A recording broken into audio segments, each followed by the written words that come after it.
দুনিয়া এবং আখিরাতে সফল হতে চাও, তোমরা এই 5টা গুণ অর্জন করো, তাহলে আশা করা যায় তোমরা দুনিয়া এবং আখিরাতে সফল হবে। তাহলে চলুন দেখা যাক আল্লাহ পাক এই 5টা গুণের কথা, কি কি গুণের কথা বললেন। প্রথম নাম্বার হচ্ছে আল্লাহ বলেন ইন্নামা ইয়ামুরু মাসাজিদাল্লাহ,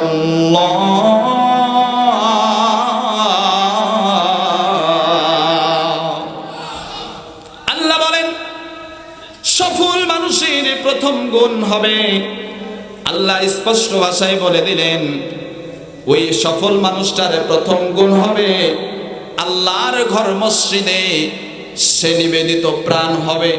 অর্থাৎ আমি আল্লাহ তাআলার যে ইবাদত করার জন্য শ্রেষ্ঠ একটা ইবাদত হচ্ছে নামাজ, এই নামাজ ঘর যে মসজিদ, আল্লাহ বলেন ওই সফল মানুষের প্রথম কোয়ালিটি, প্রথম গুণ হবে তার সম্পৃক্ততা থাকবে, তার সম্পর্ক থাকবে মসজিদের সাথে। জোরে বলেন সুবহানাল্লাহ।